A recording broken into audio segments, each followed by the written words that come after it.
So how to find the right name for your business? There are many aspects to this. And first of all, it has to be relevant to your brand and your business. So, I mean, if you have a very sophisticated brand, your brand name should be just all crazy and out there. So something that ties back to your story, and it could be intriguing. If there's a name and you really, okay, why do you have this number in the name? So you have to go back and find out the story and then tell something more about it. And of course, the name should be appropriate. You have to look for, when people type it in a Google search, what's popping up. And we've seen example of this. I won't say the names here on live, but people have named their brands with something really inappropriate in certain languages. And when people search for that, that's not what you want to get associated with. So just relevant, appropriate. And early on, I think you should look into trademarking, and for two reasons. For the obvious reason is that you don't want people to copy. And okay, we have a delivery. Sorry, guys. Sorry. Definitely not planned. I'll be back in 2 seconds. So you just want to make sure that the brand name that you're picking, that it's not taking somewhere else. That is, I mean, also it might be good for you and for your country, but let's say you're going to eventually go into other markets. You just have to make sure that you're not stepping on anyone else's toes, or that someone else has already trademarked their brand. And so it means that you will not be able to enter that market because that brand name is already taken. This has happened to really big brands, and they have not been able to enter certain markets in many, many years just because of the brand name and because it was taken. So you have to kind of see already in the beginning, even when you're trying to come up with certain names, just do quick searches and see if it's taken, what markets and so forth. And maybe mention this, sorry for the delivery. But anyway, when you apply for trademark, that's the first thing the trademark officer does. They perform a search in that area. So it pretty soon will come up if that name is available or if it's taken somewhere. So that's why you should look into for trademark for your name. Even if you decide not to go through with it, you just do a search on these trademark websites.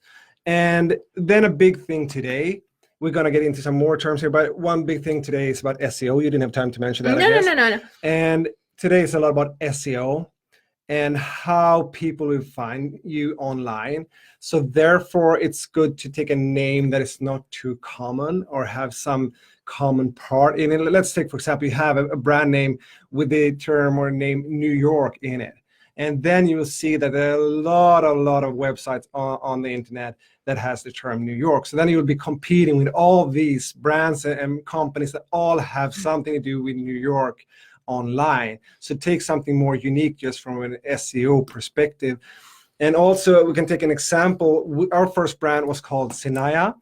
And this is a town in a mountain resort. Yeah, in the Carpathian Mountains where Anna grew up. So we wanted to pay tribute to that location where she spent a lot of time. So we named it Sinaya, and we didn't pay attention to SEO. And it was great in the beginning. But what happened was that over time, all the hotels and restaurants in Sinaya, they started to put in effort into SEO. So after a while, when people were searching for us, Sinaya online, we weren't popping up, but all these restaurants, you could find a good Italian place to eat in Sinaya. So that's the thing you have to think of if you take a common name or if you take a name from a geographic location. You have to compete with all these other places that also work with SEO, even if it's not in your area. And then you have to think also about what kind of emotions is your brand name evoking. It could be, you can also look at, is it simple to understand? If you say to someone, it's easy in different languages to just go and search for it or talk about it. Is it complicated? So simple, you have emotions, and not just from SEO perspective. Again, is it unique? Are you competing with other similar brands out there that has a similar name? You don't want to get confused with being that brand. And again, if you're going to be in the game for a long time, is it named timeless? Will it be okay in 5 years or 10 years? Do you think it will be that? I mean, no one knows, but does it sound timeless to you? can be used over and over again. And also another thing, I mean, the question here is about finding a good name for your brand. And that's also thinking in terms of what would your logo look like. So let's say you have a long name. I'm just thinking about the brand. We are a superlative. What is it? Conspiracy. And I mean, that's a long name to put into a logo. I mean, they obviously made it to WESC instead. So just think of how, if you have this brand name, how can you turn it into a logo in a good way? So maybe a long name will be more difficult and you have to go with the abbreviation. But basically, there are no rules. You can do whatever you want. You either pick a name that's your own name. That's pretty simple.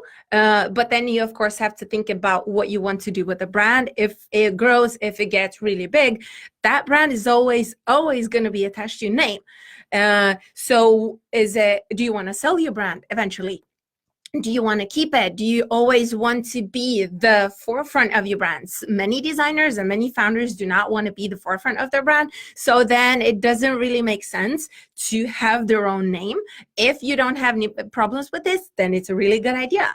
If your name is not so unique, then you can always, I mean, you can take your grandmother's name, you can take your granddad's name and put them together. Like, there are no rules. You can take two different words and create one word out of two. Just make up your own word, or just play around with I don't know, with phrases or whatever, tweak them and see, so you can create your own unique. It doesn't have to necessarily mean something. You can do that as well if that's what you want to. Some brands want to say in the word what they are about. If that's what you want to do to make it easier for the customer to kind of understand what you're about, then great. But I'm saying but because this can also be quite limiting. If you're saying, let's say Lily's apparel, maybe eventually you're not only going to do apparel, maybe you're going to do bags and shoes and perfume and who knows, bed linen, hotels. Maybe you're going to make this crazy empire. Then you're limiting yourself and you eventually have to change the name. So you have to think a little bit further than just to explain for now what you want it to be. So have that in mind. And the way we've always done it with all the names for our companies and our brands, we've started the process. First, you have to, from the beginning, understand that you have to trust the process and that the process is always right. So you start to think about that. I need a brand name. You start to Google names and words and connotations on Google and see what pictures you get. If you want certain feelings, what pictures do you get up? If you want to see a certain or names or other words, then what synonyms do you get? And so you can just start picking other words or pictures and putting them up the wall, and you let them sink in, and eventually it'll take 1-2 days, and then you go, and then all of a sudden you see connections in between a couple of them. You edit, you take some away, and all of a sudden it becomes clearer and clearer. Maybe you're playing around with them, and then you're letting them sink in again, letting it rest for a couple of days, and then you go back to it. And then you see that what you've put up the wall, does it stand behind the values that you're having for the brand? Is it connected to what you're trying to say, what you're trying to do to the type of product? And then all of a sudden you'll know that it's going to take a couple of days. It's going to take a couple of weeks. You should not rush this process. And all of a sudden, it's going to become very, very clear. But just this thing that you have to trust it, that it will turn out okay, instead of rushing and panicking and be like, oh, I haven't come up with a name. And then you just pick something and you realize half a year later that it's kind of crap. And then you have to redo the whole thing. That's not good. Sorry. No, I was just thinking, another thing is a lot of people, they want to bring in their personal name into the brand. And I mean, that's all okay. But then you should ask yourself also, are you okay with maybe in the future, if you have to sell your company business, that they kind of own your name in that brand? So that's something you have to consider if you want to name your your brand, just naming it. I mean, for me, example, let's say it's Claes Christiansen's per brand, and then in 2 years I'm gonna sell it. I mean, then they're taking over the brand name and using it all over. Am I okay with that? Bjorn Borg is a typical example in Yeah. Sweden. He's a tennis player, but it doesn't have anything to do with his brand anymore. He used to, but not anymore. He's completely cut off. They sell the products and the brand is great and he's doing his thing, but he doesn't have anything to do with the brand.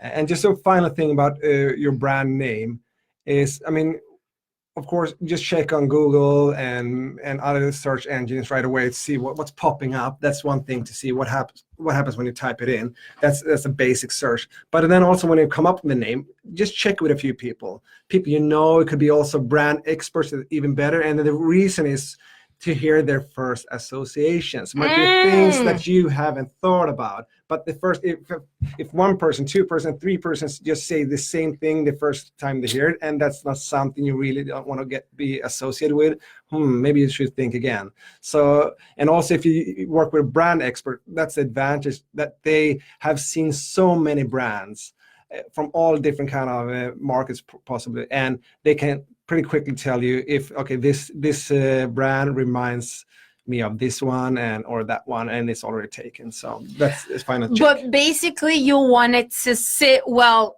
when you say it. You don't want any tongue twisters, or you want it to sit well while you're articulating it and being okay in different languages. I assume you'll have a website. I assume you'll be selling online, so everybody around the world will be buying your products. You don't want them to be okay in one country and then no one else can pronounce it, or be like, it's just going to be weird. So you want it to be fairly simple, easy to say and pronounce and articulate, easy to say in many languages. And also when you spell it, you don't want to spell it funny, because whenever someone asks you, okay, so what's your brand name? And then you say, and they go, oh, okay, how do you, and then you have to spell it for them. That's just gonna be so weird. And I mean, in PR and whatever different media, people are gonna spell it wrong, so it's just gonna be a nightmare. So just try to keep it very, very simple, dumb almost, just so to not confuse anybody or have any problems in the future. Yeah, maybe you shouldn't name your Swedish brand Skärgårdskläder if you wanted to sell it worldwide. I know. So thank you so much, guys. Today. It's been a pleasure to have you here, and thank you so much, and see you next time. See you next time. Ciao, take care.